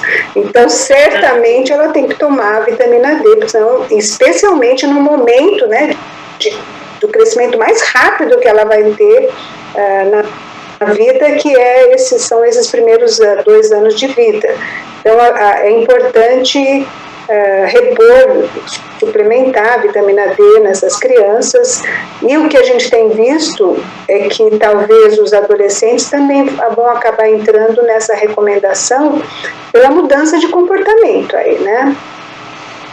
E as outras tabelas nutricionais, elas são indicadas para a população geral e realmente o que a gente faz, né? É claro que a gente imagina que a nossa média de vitamina D da população, ela é mais alta do que, por exemplo, a média da Inglaterra ou a média da Suécia, a média até mesmo dos Estados Unidos, Canadá, que são países muito menos ensolarados do que o nosso. O que a gente tem visto nos trabalhos que têm sido realizados aqui, nas populações que até usam grupos controles de indivíduos normais, é que a média da vitamina D da população normal, aqui adulta, ela fica ao redor, ela fica acima de 20 nanogramas por ml, a grande maioria. Então, a suplementação seria indicada para aqueles que têm deficiência, né? Para aqueles que realmente você acha que tem deficiência e para situações especiais, como o idoso, como a gestante, que existe já protocolos para que você faça a suplementação. O que a gente tem que dar é assim, quem não se expõe ao sol, certamente vai ter deficiência de vitamina D, né? Eu acho que a gente também tem que lembrar, Vera, que o sol é uma fonte. O sol é uma fonte. Pergunta, Marisa, a gente tem pouco tempo, desculpa interromper. A Vanice Fernandes Barcelos Gemelli, ela pergunta que, considerando que os adolescentes brasileiros apresentam níveis deficientes de vitamina D, e desses um percentual de adolescentes femininas engravidam, é possível uma recomendação específica para o grupo durante a gestação e puerpério? E aí a Caroline de Oliveira também põe: gestantes se enquadram no grupo de risco? Aí você já responde os adolescentes. Sim. Gestantes se enquadram em grupo de risco, até porque na gestação também se recomenda que não se tome sol, por conta das lesões, das manchas de pele, né, dos croasmas. Então, também é uma população que tem risco para deficiência e faz parte do protocolo da gestação de repor vitamina D para essas. A quantidade varia de acordo com a sociedade que recomenda, mas sem dúvida, né, se a gente for olhar a sociedade brasileira, aí, a FEBRASGO, ela recomenda, se não me engano, até 2.000 unidades por dia para gestante. Então, a gestante é um grupo de risco, sim. Existem benefícios, existem já situações de parto prematuro, baixo peso ao nascer e pré-eclâmpsia para as mulheres que têm deficiência de vitamina D. Então, isso está recomendado, sim. Agora, Franzé, queria que você deixasse mais claro, assim, no fim, comentasse duas coisas, né, Franzé? Ótima sua aula, milhões de evidências, é uma aula de livre docência, né? Então, fez tudo com o trabalho dele, é uma aula de livre docente, a aula do Franzé, né? O Franzé, no fim, é o mórbido, é o obeso mórbido que tem um aumento de risco, ou o normal e o sobrepeso também tem um aumento de risco? Você acha que a obesidade seria a artrite reumatoide do obeso, sabe? A gente tem artrite reumatoide na reumatologia, que é um fator de risco importante. Então, você compararia a obesidade com o tipo da artrite reumatoide, e eu queria que você comentasse rapidamente no diabético e no obeso, de tipo de fratura. Se é verdade das fraturas de tornozelo, de membros inferiores, que é mais frequente do que coluna e antebraço, como nos pacientes habituais da osteoporose. Eu queria que você aí dá uma segunda aulinha rápida, né? Obrigado pela pergunta. Eu acho que essa pergunta é muito importante. Primeira coisa é que realmente o osso vai na contramão da questão do problema metabólico do obeso. Você vai ficar feliz, hein? A impressão que dá é que a melhor faixa de peso para a massa óssea, para a saúde óssea, é em torno do sobrepeso ou limite superior do IMC, em torno de 25. Quando a gente vê as curvas de fraturas em relação ao peso, aparece uma curva em U, mas ela é mais acentuada no magro, então ser magro é ruim para o osso.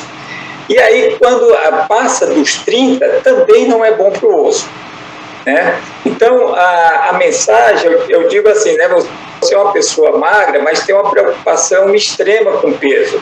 Então, eu digo para as mulheres, quando tem essa preocupação, porque às vezes é magra, ganhou 1 quilo, quer perder 2, que não tenha essa preocupação, principalmente na pós-menopausa. Ter um peso normal é bom para a massa óssea.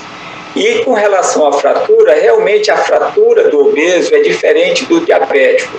O obeso, a maior parte dos estudos mostram que o obeso não tem predisposição a ter fratura de quadril e de coluna, mas uma fratura mais periférica, e isso muda no diabético.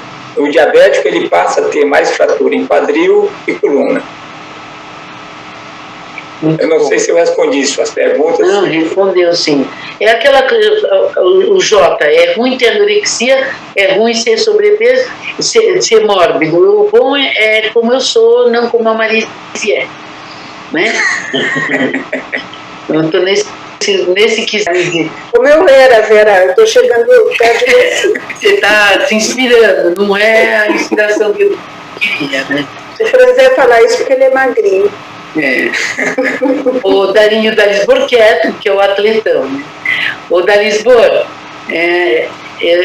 você falou da mudança do denosumab para teriparatida, do alendronato para teriparatida, do haloxifeno para teriparatida. Mas especificamente do haloxifeno e do alendronato, tem aquele trabalho da Felícia Cosman, em que ela pegou um grupo, parou o haloxifeno e começou a teriparatida. No outro grupo ela adicionou. E ela viu um resultado melhor na adição. Então eu queria saber qual a tua opinião disso e como você faz no serviço. Se você acha, se você tem parado ou você tem mudado ou adicionado, né? Então, na minha prática clínica, eu paro e passo a usar anabólico posteriormente. Eu não tenho feito associação, exceto em situações muito graves, em que a associação que me parece mais pertinente seria denosumab e teriparatida, apesar de que os estudos não mostram nada de evidência de fratura, prevenção de fratura, mas, no entanto, um ganho de massa óssea é muito grande. Então, pouquíssimos pacientes muito graves, isso não é o habitual, mas nessa situação até usaria. Aí a Marielle Nobre pergunta para você, viu, da Lisboa. É uma paciente com diabetes tipo 1, com 70 anos, com fratura de repetição, já em uso de Prolia há 2 anos. E agora tem uma nova fratura recente, nós todos super de risco, né? O que mudar no tratamento? Mas ela tem um tratamento de AVC isquêmico. Essa paciente, eu acho que tem que sempre pensar em causas secundárias, quando tem múltiplas fraturas, né? Tem que sempre tentar ver alguma outra situação. Talvez por várias fraturas que apresente, ou ela vai fazer a troca para o anabólico, no caso a teriparatida, ou mesmo como o sozumab, ou se é um paciente que teve múltiplas fraturas é grave, nesse caso até a possibilidade de associar a teriparatida ao denosumab. Mas na prática, nessa situação, já tendo 2 anos de tratamento, mais de 2 fraturas, já indica talvez aí uma possível falência de tratamento, mas entendendo a situação do paciente, né? Mas eu passaria para uma teriparatida pelo menos. E você, Marise ou Franzé, você quer comentar alguma coisa sobre o AVC isquêmico? Franzé ficou aí quieto. Eu gostaria de comentar algumas coisas sobre essa paciente, Vera, que é o seguinte, é um paciente com DM1 de 70 anos. Se ele é um DM1 típico, não é o LADA, é um paciente que já tem aí talvez 40, 50 anos de diabetes. Então, a função renal, eu acho que é extremamente importante, não foi feito nenhum comentário a respeito, mas é possível que o paciente tenha prejuízo de função renal. E se tem, qual que é a gravidade disso? Né? Porque aí, muitas vezes, se já está numa fase avançada, é o paciente mais do nefrologista do que de qualquer outra pessoa, né? Mas eu até diria que se ele teve uma fratura recente, começou o tratamento há 2 anos, é um paciente que ele não é falha de tratamento, é um paciente que tem AVC, muitos anos de diabetes, com o passar dos anos do diabetes aumenta o risco de fratura, eu manteria cuidados gerais com esse paciente, o paciente de risco de queda, tem que evitar queda, e eu manteria cuidados gerais e o denosumab, sem saber da função renal dele. Eu gostaria de falar aqui só um minuto, viu, Darisbordo, que se você tem um AVC isquêmico no último ano, uma doença, um infarto agudo do miocárdio no último ano, está lá no warning box do romosozumab, que você não poderia utilizar o romosozumab. Mas se você teve um AVC isquêmico um ano antes, porque existia essa dúvida do romosozumab, ou um infarto agudo do miocárdio um ano antes, 2, 3 anos antes, não seria uma contraindicação para o uso do romosozumab, que seria até o ideal, né? O romosozumab depois do denosumab. Aqui estão falando... Posso comentar, Vera, rapidinho? Pode. Eu só acho que a gente tem que tomar muito cuidado com a suspensão do denosumab, né? E eu não suspenderia o denosumab na hora de acrescentar a teriparatida. Também não. Até porque você vai ter uma perda, vai ter acentuada o rebote da suspensão, que vai ser acentuado pelo uso da teriparatida. Então, se for mudar o esquema, eu adicionaria a teriparatida ao denosumab, né? E eu acho que isso que o Darisbordo falou, eu também concordo com o Darisbordo e com o Franzé, investigar muito bem esse paciente para ver se tem algum outro fator que está fazendo ele ter essas fraturas, né? O tipo 1 já tem mesmo mais fratura que os outros, mas dá uma olhada na função renal, no cálcio, no PTH, na vitamina D, né, na creatinina, para você fazer um apanhado aí fazer uma eletroforese de proteínas também, porque nada impede que ele possa ter desenvolvido alguma outra doença, tipo mieloma múltiplo, né? Então, quando fratura assim, a gente tem que intensificar a nossa investigação para tentar afastar o máximo possível de causas secundárias para justificar a fratura. É que eu respondi de uma forma geral, mas acho que o ponto que o Franzé colocou, sem dúvida, é pertinentíssimo, né? Que o paciente envelhece bom por todo esse tempo, não tenho dúvida nenhuma. Acho que a Ana Silvia Machado pergunta: e o tratamento, Marise, com o uso de vitamina D endovenosa? E a outra perguntou sobre intramuscular. Endovenosa, não existe nenhuma dessas apresentações de colecalciferol, né, ou vitamina D3 aqui no Brasil. Então, quando a gente precisa usar parenteral, que seria, acho que a única situação que eu consigo imaginar seria numa má absorção muito grande, que a gente vê pacientes mesmo que não conseguem absorver a vitamina D, você usaria intramuscular. Injetável, que eu saiba, existe a vitamina ativa, né, que os nefrologistas usam, calcinjex, que é a vitamina D ativa, o calcitriol. Então a gente tem que tomar muito cuidado, o calcitriol é um hormônio extremamente poderoso que pode induzir hipercalcemia. Então tem que lidar muito bem, saber ter alguma experiência para lidar com isso. O intramuscular também não existe no Brasil, teria que ser formulado, são farmácias especiais que são capazes de produzir medicamentos para uso parenteral, e aí tem que olhar a dose recomendada, né? Mas ele, em geral, quando a pessoa tem absorção intestinal adequada, não se justifica o uso parenteral. O oral funciona até melhor, é mais eficiente para fazer levar a 25 do que o uso intramuscular, por exemplo, né? Então, seria muito legal se alguém desenvolvesse uma fórmula sublingual, mas de absorção sublingual. Porque existem aí medicamentos, fórmulas que eles falam que é sublingual, mas a absorção não é sublingual, a absorção é intestinal. Então seria a mesma coisa que usar um oral. Então tem que tomar cuidado com essas propagandas aí, que às vezes são propagandas enganosas. Eu quero dar um oi especial para uma colega que teve muito tempo com a gente na Abraço, a Ruth Kaplausch, que ela fez aulas, lembra, Marise? Fez aulas do Osteometa, e ela está aqui. Claro, é uma amiga. É uma querida amiga. Então, oi, Ruth, tudo bem? E ela mandou ela primeiro elogiou muito a aula da Lisboa, viu, da Lisboa?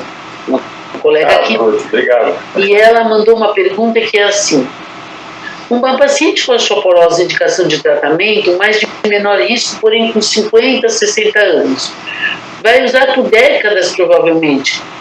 Qual seria a sequência mais recomendada da Lisboa? E também os outros dois podem responder também, né? Tratamento é uma coisa que todos podem comentar. Cada um tem sua experiência, mas de uma forma geral, eu vejo uma paciente de 50 a 60 anos e que tem um quadro de osteoporose que não seja severo, eu acho que a possibilidade de usar até haloxifeno, dependendo da situação, poderia ser uma hipótese, né? Mas a escolha habitual, bisphosphonato é uma droga muito boa, assim como o denosumab.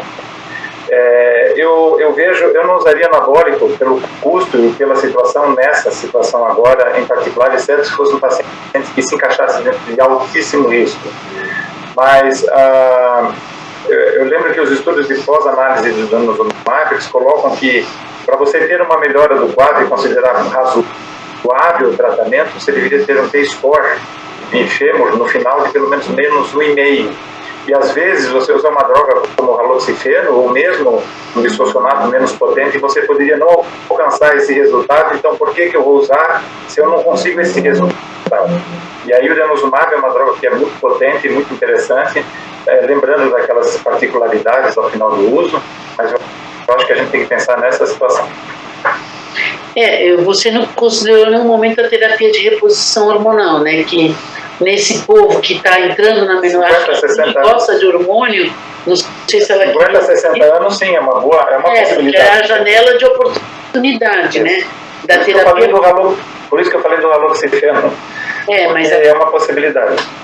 A haloxifeno até piora os sintomas vasomotores, talvez seja a terapia de reposição hormonal, pode falar o que for, né? Que diminuiu as fraturas vertebrais e não vertebrais, né? E aí a Karen Opperman também está nos assistindo, ela pergunta, e vocês também podem responder, se há uma recomendação de utilizar apenas 2 doses de denosumab e qual seria a recomendação máxima de denosumab? Ela pode usar quanto for necessário para alcançar o resultado esperado, que seria a melhora da osteoporose.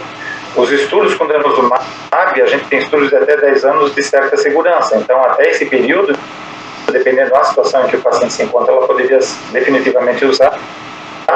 Mas é como eu frisei no final da aula, é só cuidar na retirada do denosumab por causa dessa perda repentina de massa óssea que a gente acaba tendo, que é um efeito rebote que pode ocorrer em alguns pacientes. A Dolores Pardini pergunta: oi, Dolores, tudo bem, né? Dolores também é uma amiga querida, né, Marise? Em vista de outras opções, por que dar haloxifeno na pós-menopausa que aumenta tanto os sintomas vasomotores? Pode responder, o Franzé, você um pouquinho também? Pode, porque o tratamento envolve todos nós, pode? Olha, você sabe, da Lisboa, eu uso pouco o haloxifeno. Né? Eu acho que o gineco gosta mais do haloxifeno do que a gente. Mas a gente tem uma janela muito, assim, uma indicação muito específica para o haloxifeno, que não é a primeira opção, né? A gente sempre considera como uma segunda linha, mas é aquela paciente que não tem mais os sintomas vasomotores, que não tem nenhum risco de tromboembolismo e que tem osteoporose predominantemente na coluna, porque a gente sabe que o fêmur não vai se beneficiar. Mas mas algumas vezes é a opção que nós temos para usar. O paciente tem intolerância ao bisfosfonato, tem alguma contraindicação, não pode usar o denosumab e acaba sobrando o haloxifeno, que às vezes a gente usa. E uma história familiar de esteatose também interessante. E também as mamas densas, né? Tem um efeito. Eu vejo muita gente com as mamas densas. Benefício agregado na proteção do câncer de mama, né? Que a gente tem que levar isso em consideração. Vera, eu acho que o problema é que o WHI ainda paira como um fantasma na cabeça de muitos pacientes e até de ginecologistas, né? Eu acho que a terapia hormonal é a melhor opção de tratamento e prevenção da osteoporose numa mulher em torno de 50 anos. E aí você ganha tempo com a droga que foi eficaz não só no ganho de massa óssea, como redução de fratura, mesmo naquelas que não têm um risco elevado de fratura. Isso que é fantástico na terapia hormonal. Agora, naquelas que têm receio por algum motivo de usar, às vezes resta o haloxifeno para a gente ganhar tempo, né, no tratamento de uma pessoa de 50 anos, e principalmente naquelas que têm história familiar de câncer de mama, que não podem, e tem medo de usar, não podem, né, usar a terapia hormonal. O que eu tenho visto também, eu estava falando anteriormente, pacientes com mamas muito densas, em que você não consegue controlar o aparecimento do câncer, eu vejo muito uma indicação da ginecologia do haloxifeno, né, nas mamas densas. Mas por isso que também saiu o basedoxifeno com um pouquinho de estrogênio conjugado. Eu acho que ele vai resolver bem isso, que a Dolores está colocando dos calores e tudo. Então você vai ter essa combinação do estrogênio com basedoxifeno. Não tem ainda disponível no país, né? E finalmente... Depois, se tiver tempo, eu até gostaria de fazer uma pergunta para o Franzé. Agora eu vou falar uma pergunta da Renata. Renata Maria Monteiro Leite, que está nos assistindo, né? E aí ela faz uma pergunta desafiadora. Nesses pacientes tão sarcopênicos, no sarcopênico, gente, você associa, pode qualquer um de responder, um anabolizante ao tratamento com antiabsortivo? Eu entendi aqui que o anabolizante que a Renata está querendo falar, eu acho que seja mais um decanoato de norandrolona. Eu não estou entendendo aqui, pena que a gente não está ao vivo, né? Que seja um anabolizante, um anabólico, né? É diferente de um anabolizante. E aí eu queria saber, eu estou entendendo, porque ela já está com antiabsortivo, por que não colocar um anabólico, né? Estou entendendo que é o decanoato de norandrolona ou a testosterona, sei lá. Pode responder, gente. A gente não tem na literatura nada a respeito disso e nem eu não tenho experiência clínica, eu tenho pouquíssimos pacientes que nessa situação de osteoporose, já tratando osteoporose e uma sarcopenia importante, eu já fiz uso de decadurabolin, sim, já fiz uso, apesar de difícil de achar hoje, porque está tudo na mão da academia, né? Mas parece que esses pacientes apresentam alguma melhora e, sinceramente, é o que a gente teria para usar. Mas também a resposta que a gente vê é em pessoas que conseguem ter alguma atividade física. Usar por usar também não parece ter uma resposta boa. Só, Vera, desculpa, só para colocar, porque eu usei isso na minha mãe também. Minha mãe tem sarcopenia importante. E eu usei por 3 meses, 50 miligramas por mês. E quando eu parei de usar, ela perguntou assim, você não vai me dar mais aquela injeção que inclusive segurava a minha urina? Eu achei engraçada a colocação, porque foi bem interessante. Eu sempre coloco por isso que chamou a atenção. Não, mas foi interessante, nós fizemos um trabalho e está publicado no Gerontology. Foi a tese de doutorado do Alberto Frisoli. Então nós pegamos idosos e um grupo duplo cego, na época o Organon deu para a gente tudo duplo cego. Um grupo recebeu o decanoato norandrolona 50 miligramas cada 21 dias e o outro grupo só placebo, cálcio e vitamina D. E o que a gente viu em 2 anos de evolução era assim, um bem-estar muito maior, um ganho de densidade óssea significativo e redução de fraturas vertebrais. Não teve de não vertebrais, mas também era um grupo que não foi um multicêntrico, né? Foi só o pessoal lá da Escola Paulista de Medicina. E também uma elevação da hemoglobina e um bem-estar, uma qualidade de vida muito grande. E quando a gente, exatamente como a sua mãe, teve algumas que tiveram efeitos colaterais, com mudança de voz, com algum comportamento inadequado, e a gente acabou parando. E aí eles falam, mas por que você parou? Eu estava me sentindo tão bem, mesmo com a voz completamente diferente, entendeu? Mas foi assim, foi um sucesso, A gente usa um pouco, mas não tão prolongadamente, porque quanto mais você usa essa medicação, maior são os efeitos colaterais. E, interessantemente, você vê que na literatura para osteoporose nunca mais apareceu isso. Era naquele tempo que aparecia, mas se a gente observar nos últimos 10 anos, nenhuma publicação. Então, é um uso que é da nossa cabeça mesmo, é totalmente off-label, mas que os pacientes se sentem melhores sim, e eu fico pensando às vezes, tem um pouquinho de efeito também sobre a massa óssea, né? Marise, faz a sua pergunta para o... Eu acho que até a gente não vai mais ter tempo para isso, porque eu estou vendo aqui que o tempo está esgotado.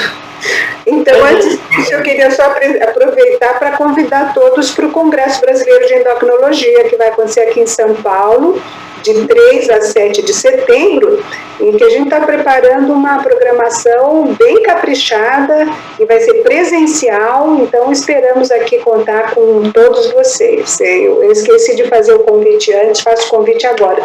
E depois eu guardo a pergunta para o Franzé mais tarde, eu falo com ele pessoalmente, então. Olha, muito obrigada, foi um prazer estar com vocês, mesmo que na tela. A Marise eu vi mais recentemente, mas os outros não, muitas saudades. Muito obrigada pelas perguntas, Ruth, Dolores, todo mundo que participou, e espero revê-los em breve também no Brado, né? Não só no Congresso de Endócrino, mas também no Brado, né? O Franzé, lá no Rio de Janeiro, que está super bacana, vai ser o envelhecimento da década, vai ter muito tema, eu tenho certeza que vocês vão gostar. Então, um beijo a todos, muito obrigada, viu?